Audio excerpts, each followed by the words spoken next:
How would you define communication?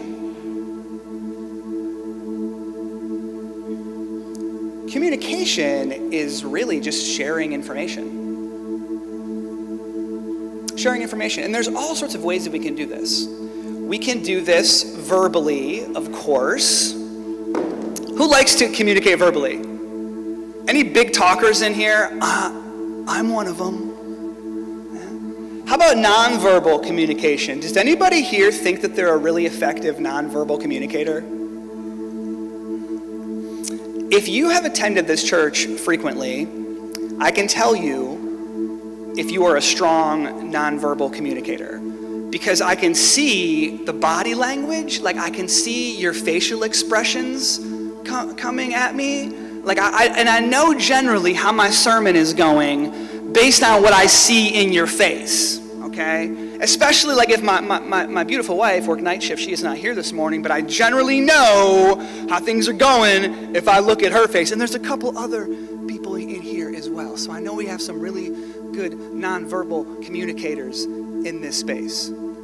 Or maybe you have a person in your life that has a certain look about them, or they give you a certain look that lets you know that maybe you're not on the right path. Right? Like you need to start like making a change. I don't want to name any names, but I do have a person in my life that will give me a very specific look to let me know I need to change course, or there might be like a podcast coming, like a murder podcast, like Dateline or something, right? And when I get that look from that person that I'm married to, what I say is, I better change. I know that internally, but what I say to her is, I'm not even scared of that look. And then I immediately do what I'm supposed to do. So we know there's all sorts of different ways to communicate. We communicate verbally, we communicate non-verbally, but we also communicate through touch, right? One of the things that my wife is so good at is that when there's tension in our house, or even when I'm wound up, because sometimes I get wound up and I just get real quiet and I start pacing and I just have a look. My wife is really good at just putting the hand here or hand on the shoulder, or sometimes just grabbing me and says, hey, it's gonna be fine. And then I usually laugh and things are okay. So there's all sorts of ways that we communicate a message. There's all sorts of ways we do this. Again, verbally, non-verbally, through facial expressions, through touch. And we communicate in all sorts of different ways. But we're talking about, over these past couple weeks, prayer. And prayer is communication. Prayer is communication. And we're seeing Jesus, as we're talking about Jesus' prayers before Holy Saturday. And Holy Saturday is when Jesus is in the tomb. We're watching Jesus' prayer life, his prayer activity, and we're seeing a lot of this same kind of communication that we use. Of course, we see Jesus' words. And as we're reading about Jesus and descriptions of Jesus as he's praying, we can see the nonverbal communication as well. We can imagine his face because he says he's in agony. And he says, and Luke says that he's sweating drops of blood. And so we understand what his body is doing, and we see that as a form of communication. And then we even see his physical posture. He's falling on his hands and knees on his face in the Garden of Gethsemane. And so we see all these different forms of communication that Jesus is using. It's comprehensive, it's holistic, it's verbal, it's nonverbal, it's spiritual, it's physical. And I like what Ruth Haley Barton says about prayer. She says, prayer is all the ways we communicate with God. It includes speaking and listening, questioning and waiting and groaning and resting. Speaking, listening, questioning, waiting, groaning, resting. So prayer is something that we embody, and we can use our entire body to communicate or exchange information with God. It is verbal. It is nonverbal. It is physical. It's internal.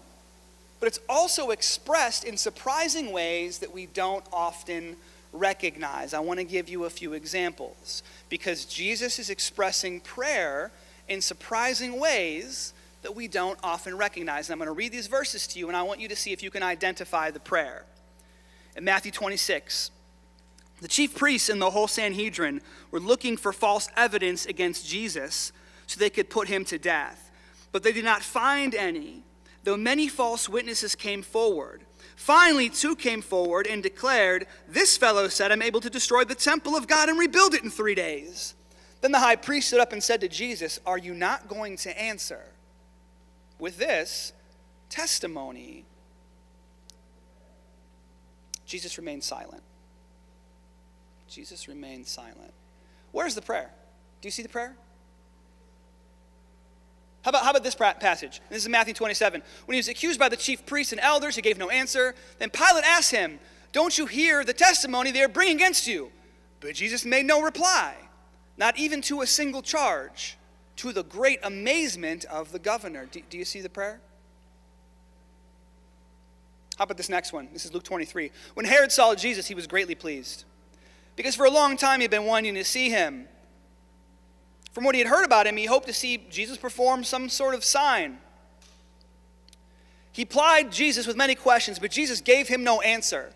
The chief priests and teachers in the law were standing there vehemently accusing him. Then Herod and his soldiers ridiculed and mocked him. Dressing him in an elegant robe, they sent him back to Pilate. Did you see the prayer?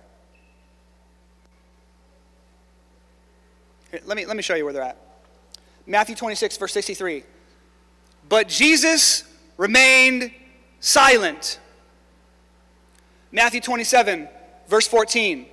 But Jesus made no reply, not even to a single charge. Luke 23:9. He plied him with many questions, but Jesus gave him no answer.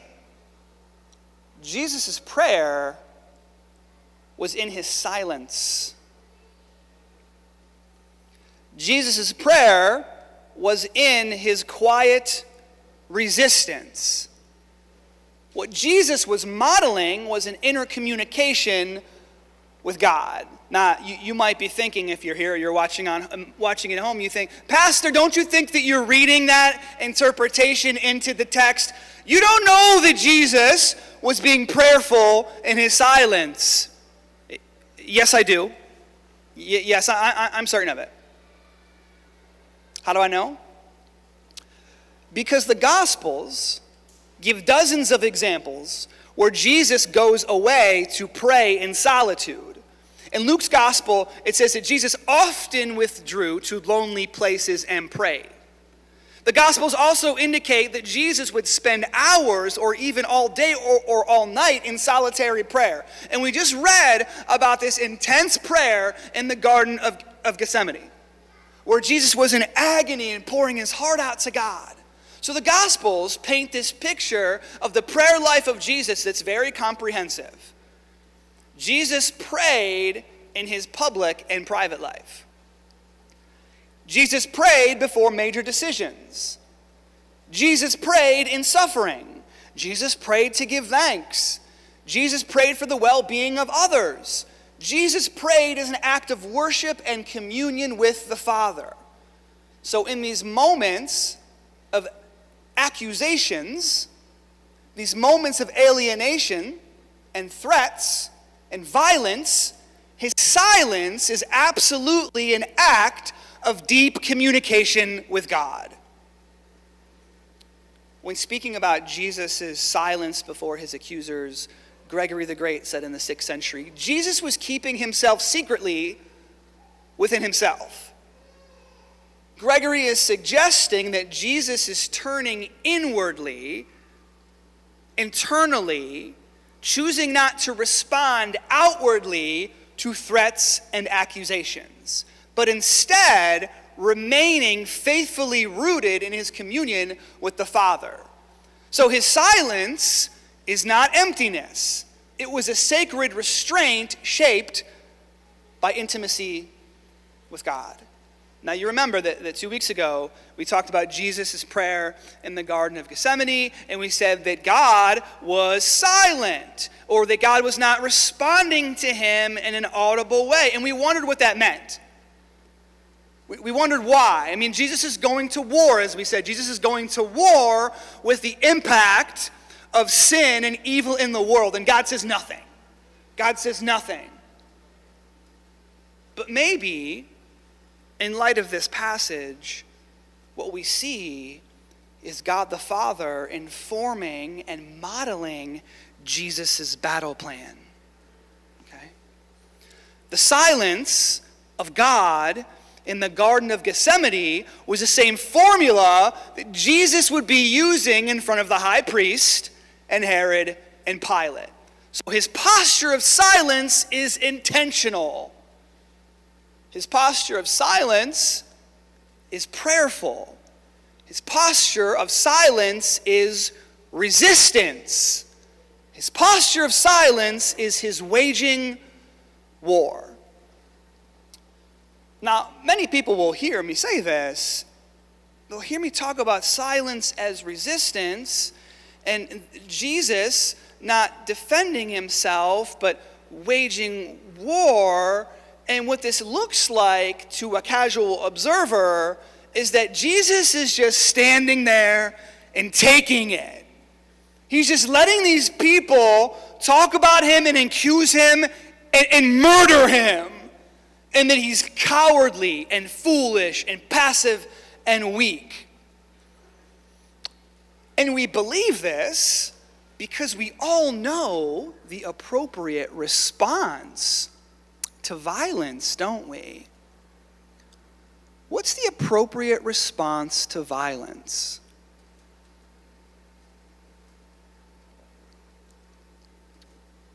To fight with violence. We all know that. We all know that.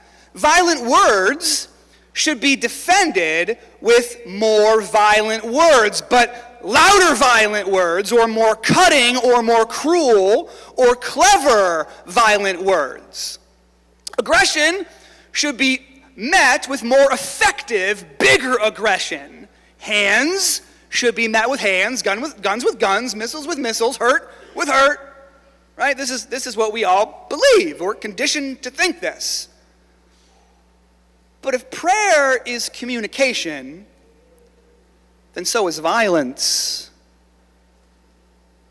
Violence is using my expressions, my words, my physical presence, my influence or power or strength to communicate or exchange information to you that I'm afraid, or I'm insecure, or I want what you have, or I feel superior, or I'm angry, or I feel like I'm better than you, or that you are insignificant. These are some of the things that violence communicates. And sometimes violence can feel justified because we're trying to communicate that we want our dignity and rights restored, right? If something's taken from us, or we're treated in a way that is unjust, or that we're pushed down or oppressed or pushed out, we think that violence is justified because we've been dehumanized, and we feel like fighting with violence is the thing that's going to restore us. So when we see Jesus do nothing, when we see Jesus silent, what we think is that he's weak, that he's passive, that he's not masculine, that he's a failure, that he encourages oppression and subjugation, etc., etc., etc. I've heard all of these things. Now the question I have for you, actually I have a couple questions for you, and I want you to think really deeply about this. Has violence ever been an effective tool when it's been wielded against you? Has violence ever been an effective tool when used against you? And by effective, what I mean is, did you ever change for the better, grow stronger in character, become a better human, a better follower of Jesus because someone used violence against you? Maybe physical violence, verbal violence, retribution, revenge, etc. And don't say, well, after the abuse, I learned that I could endure harm. And then I became a stronger person. I became more perseverant. Don't say that. Don't give violence credit for that. Violence didn't do that. You did that by overcoming violence. Violence is never effective. It's never been effective when used against you. Never. Never. Never. So I think it's pretty safe to say that our violence against others is not going to be effective either. It doesn't work. Even if our violent behavior or violent words or violent attitudes have made other people listen better, or they obey me better, or my violence has made me better off at other people's expense. What that means is that I've only benefited by violence by dehumanizing or oppressing or pressing on you. And that doesn't make me a winner, it makes me wicked. Makes me wicked.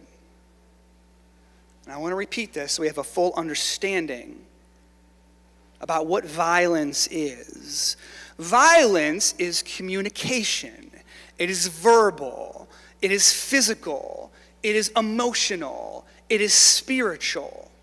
It is words from my mouth. It's the actions of my body. It's the look on my face. It's what comes off of my fingers onto the screen. And it always starts here in the heart. Always. So why does Jesus choose prayerful silence and nonviolence even when he is innocent? Because violence is natural. Violence comes so easy. And when we start acting violently, what it means is that it's something that's been present and pressing in our hearts for far longer than we're acting out. Our activity of violence is only evidence of what's already been there. So why didn't Jesus use it? Because it comes so easily, especially if you're innocent. It comes easily, it comes naturally, especially if you think you're out of options. And violence can be a response to being unheard. It can be a response to being undervalued. It expresses an anger at neglect and injustice. In violence, it can feel good. Anger can feel good. If you've ever been angry before, you have that endorphin buildup, and you express that anger, and it feels like you're releasing something, and psychologically and chemically in your brain, it feels good. You feel strong. You feel powerful. I love what Howard Thurman says about this. He says, violence is very deceptive as a technique because the way in which it comes to the rescue of those who are in a hurry. Violence at first is very effective and efficient. It stampedes, it overruns, it pushes aside, and it carries the day. But violence always destroys. 100% of the time. It destroys me as the oppressor and you as the one being oppressed. And this is why Jesus didn't use it. He didn't use it because Jesus didn't come to destroy people. Jesus came to destroy the powers that were destroying people.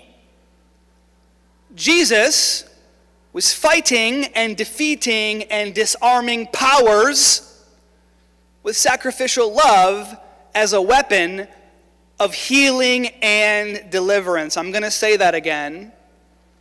Jesus was fighting and defeating and disarming powers with sacrificial love as a weapon of healing and deliverance. What does that mean? First, I want to talk about powers, and then we're going to talk about love. Okay, first powers, and then love. I'm going to repeat myself. A couple weeks ago, we talked about Ephesians chapter 6, verse 12. I'm going to read again. For we wrestle not against flesh and blood, but against principalities and powers, against the rulers of the darkness of this world, against spiritual wickedness in high places. Now, when we think of evil, when you and I think of evil, what we want to do is we want to assign that trait to a person or group of people. So, slave traders or Nazis or sexual predators. Those people are evil, right? We assign this attribute to people. But if we're spiritual, we will personify evil by talking about Satan or the devil.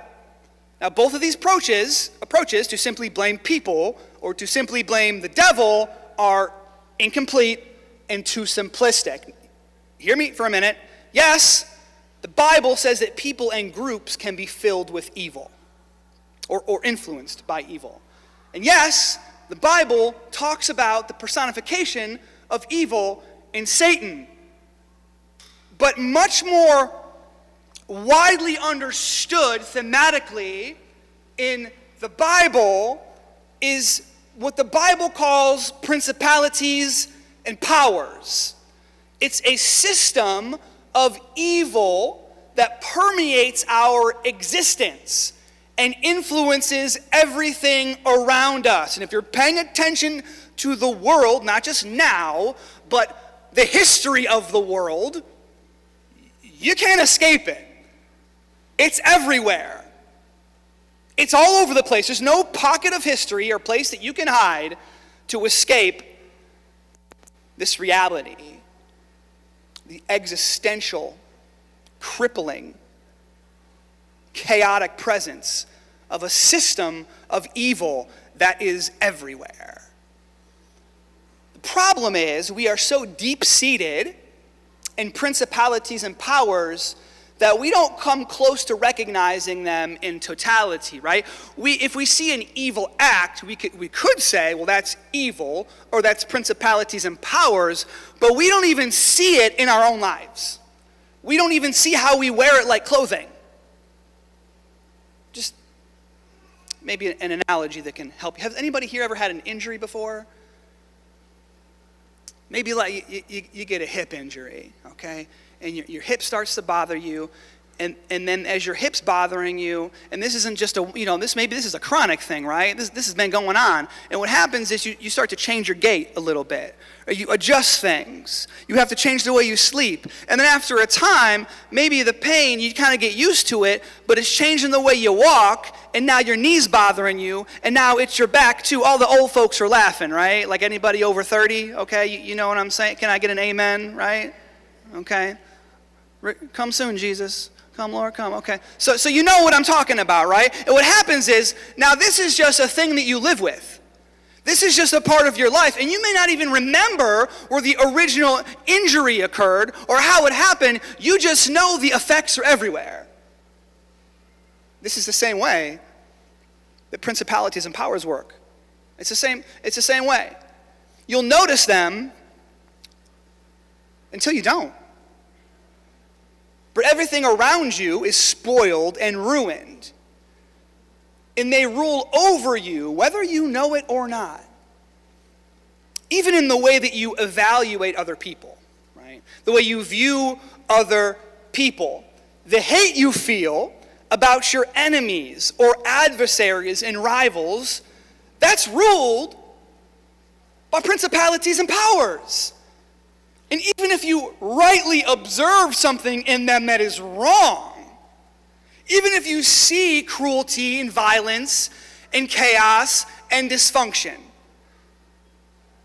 the same power that influences their behavior is ruling over your thoughts as you seek to defeat them with a violence of your own. It's all violence. It's all violence. And this is why Jesus gives us such clear warnings about hypocrisy and self-righteousness. Because when we judge and condemn other people, we're using a violence of the heart to condemn them for the very same thing that we are doing. And it exposes us before God as guilty. So when we look at others and we say, I can't believe that they're doing that, what we're doing is shining a light on our own iniquity. Do you feel that? Whenever you find people who are judgmental, what they don't realize is their own hypocrisy. Their judgmental words are evidence of hypocrisy. This is violence. It's violence. Powers and principalities. They're everywhere. They destroy. They are unescapable. They blind us from seeing who we are. And I said that Jesus disarms powers and principalities with sacrificial love. Remember? Okay? Now we've talked about the powers. I want to talk about love. Do you understand the powers? Do you understand where are they? They're everywhere. Can you do this right here? Just do this. There they are. Point to the person next to you. Don't do that. Don't do that. They're everywhere. They're everywhere. They're insidious, and they destroy, and they spoil. They're everywhere. Now let's talk about love. If you saw a child, this could be your own child, this could be your nephew, this could be a grandchild, and they're suffering, or they were in danger, you'd want to save them, right? Yeah, you'd want to save them. You'd want to intervene, maybe even sacrifice your own safety so they could be saved or healed or protected. In the same way, Jesus sees our condition and understands that in his love for us, he has to step in and advocate. He has to take responsibility for finding a cure for the thing that is crushing us. He sees us caught in this cycle of violence and hatred and destruction, and he steps into the center of that storm to protect us. In his love, he is standing in front of the thing that is seeking to destroy us. In his love, he's standing in front of principalities and powers to teach us, to reveal something, and to claim victory. And now, as the Son of God, the perfect, beautiful, blameless, healing, restoring, miracle-working Son of God stands in front of powers and principalities. He's being accused and belittled and mocked. And all of the attention of these forces are on him, and he is silent. He says nothing. And what his silence does is illuminate. His silence exposes the powers for what they really are.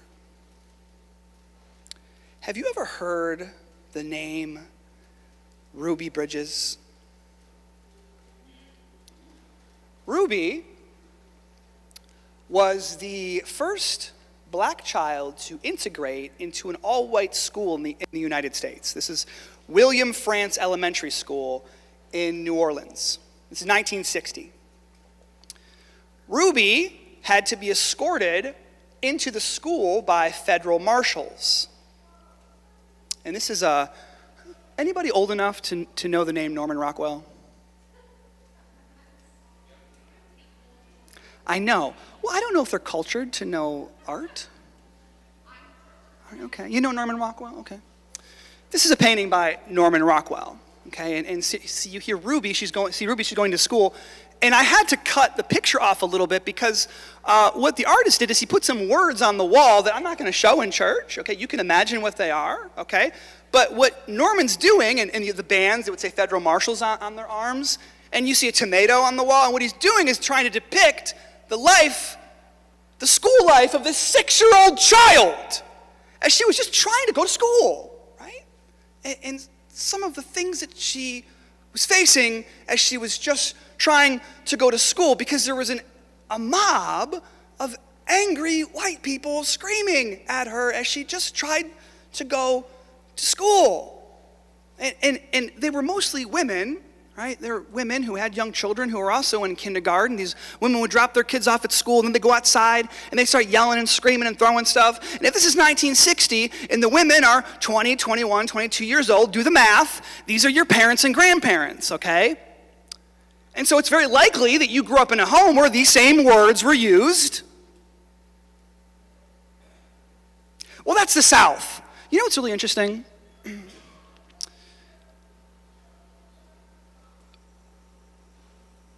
It was said that when the civil rights leaders in the 1960s went north to Chicago and New York, they found the people to be much more violent. Because in the South, racism was just open and everyone knew it. In the North, people acted like they weren't that way, but when they had the opportunity and it was allowed to come out, it was even more violent. So if we say this isn't something that we've seen or we deal with, no, this is your parents and grandparents. And yes, in the North too, okay? Yes. Now the contrast between an innocent 6-year-old child walking into school and an angry mob of violent adults exposes that evil for what it is. It exposes the powers for what they are. It shines a light on evil. It exposes evil, but then reveals another path. And this is exactly what Jesus was doing with intent and with purpose all throughout his ministry, but specifically in his last hours. He was showing an alternative path. I don't have to match violence with violence. Violence doesn't work when it's inflicted on you. It's not going to work when I give it back. He's showing another path. And if the story ended here, or the story ended with the crucifixion of Jesus, it would be absolutely correct to say that Jesus resisted principalities and powers through sacrifice, and he made a good point. Like if Jesus would just crucified and that was it, it's still a pretty good point, right? Even if it's the end of the story and Jesus is not from God and he's just a good dude, it would have been an interesting story. A nice example. He makes a protest against violence by bearing it. He bears it in a show of loving resistance and defiance. That'd be a good moral lesson. It'd be a good story. But powers and principalities still have their way, right? Because if the story ends here, okay, nice story, but there's still no way out.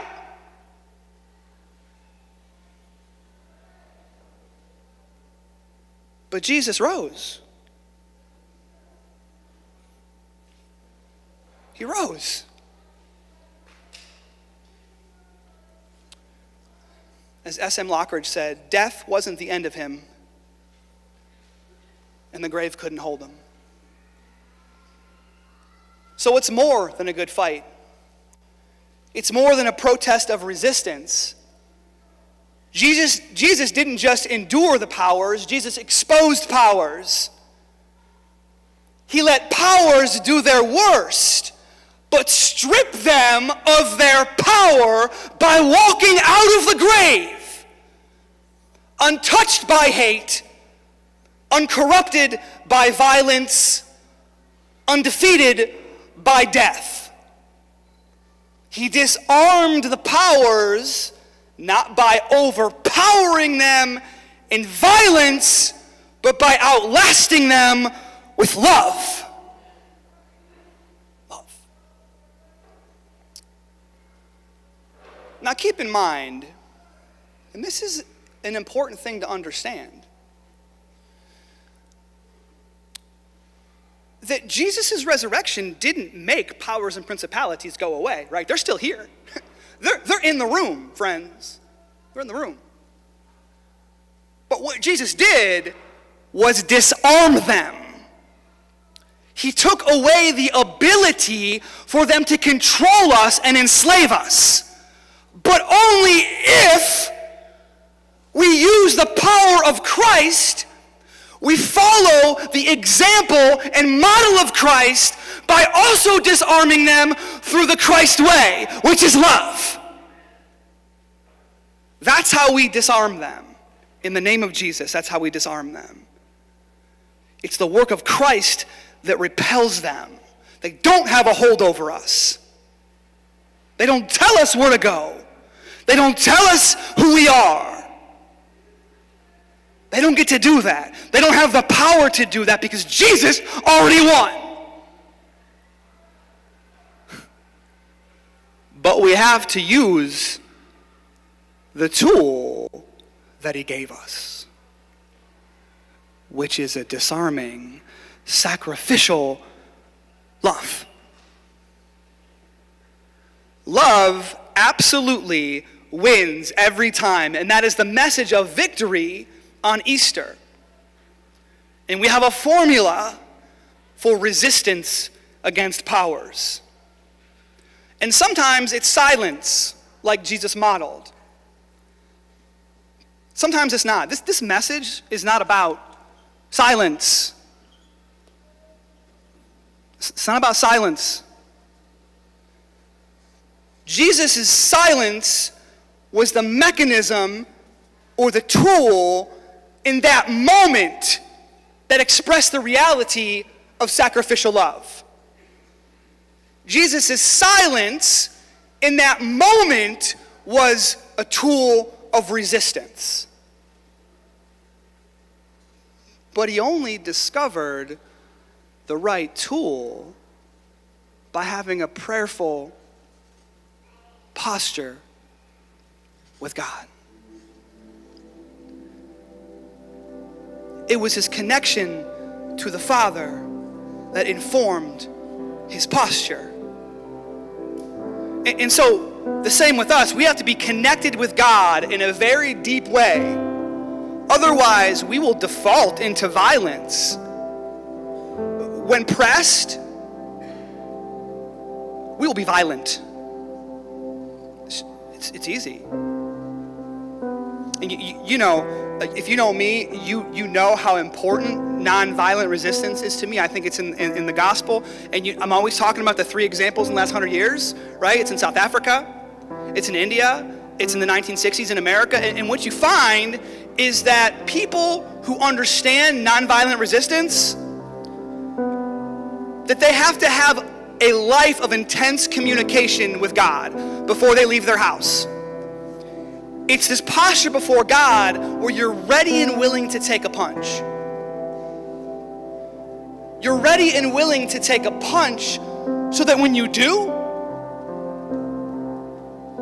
you respond by remembering the human dignity of the person who's hurting you, so you don't respond in kind.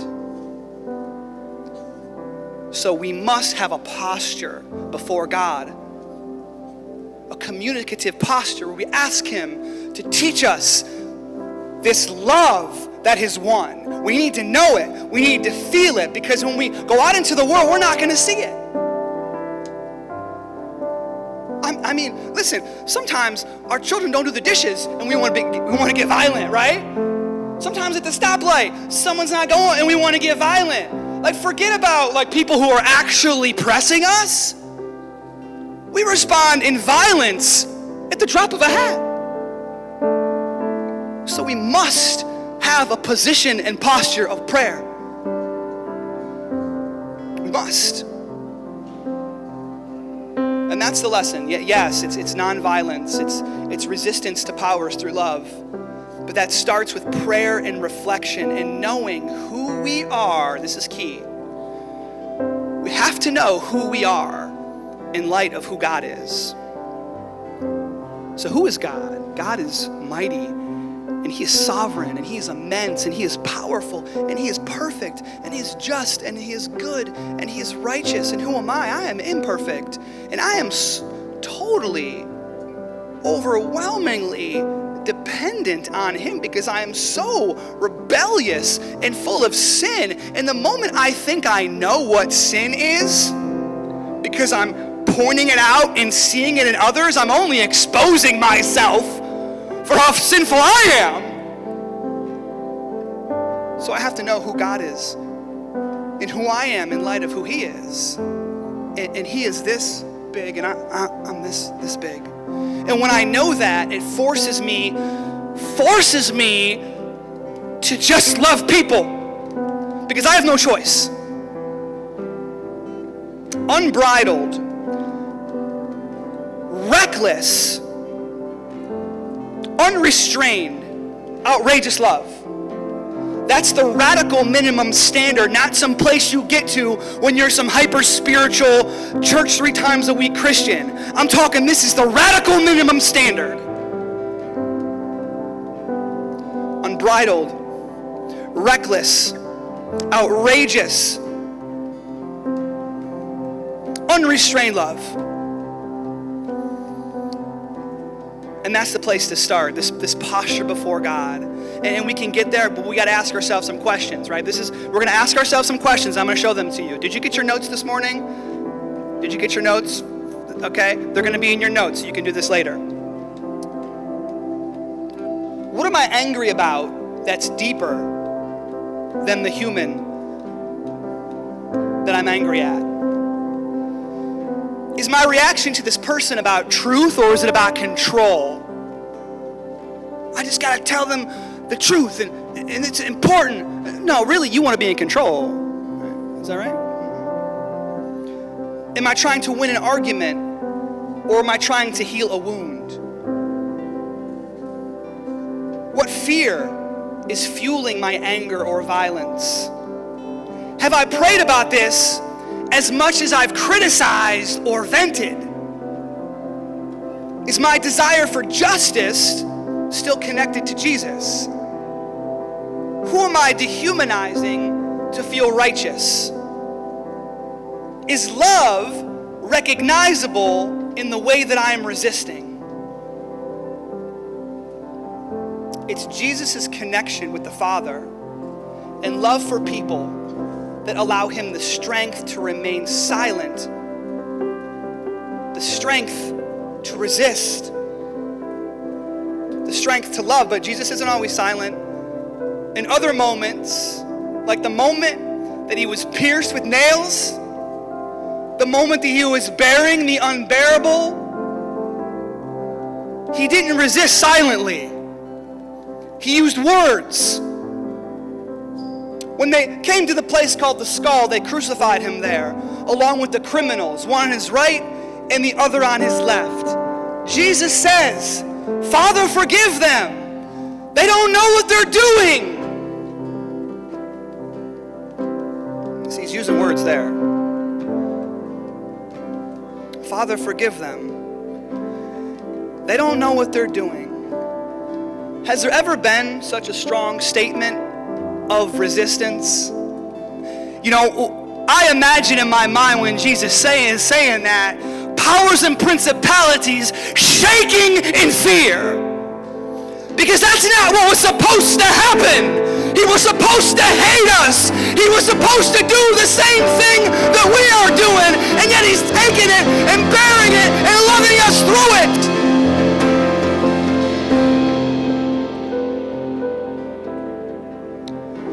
Has there ever been such a strong statement of resistance? Forgive the people who are dehumanizing me. Is that still relevant? Does it still have power, you think? As she left school that first day, 6-year-old Ruby saw someone in the crowd carrying a black doll in a coffin. When Ruby arrived the next day, someone spat on her and shouted, and we're not going to say the words.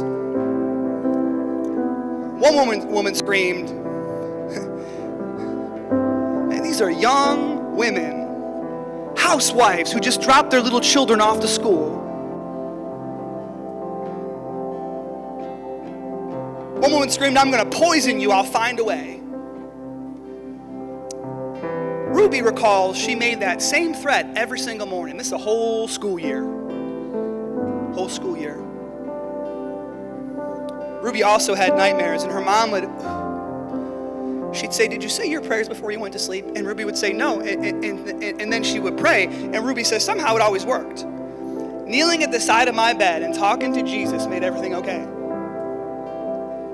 She also remembers my mother and our pastor always said, you have to pray for your enemies and the people who do you wrong. And that's what I did. 6 years old. 6 years old. One school morning,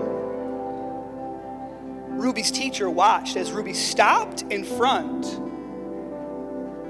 of the screaming mob, and her lips started moving.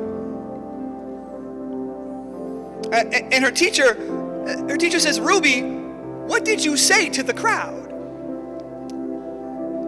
Ruby said, I wasn't talking, I was praying for them. 6 years old. Every morning and every afternoon, she said the same prayer. Please, dear God, forgive them because they don't know what they're doing.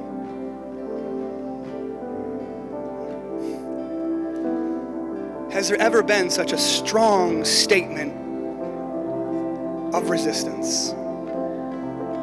From Jesus' mouth to Ruby's ears and right back at the powers who don't stand a chance against a 6-year-old baby who knows how to resist and love.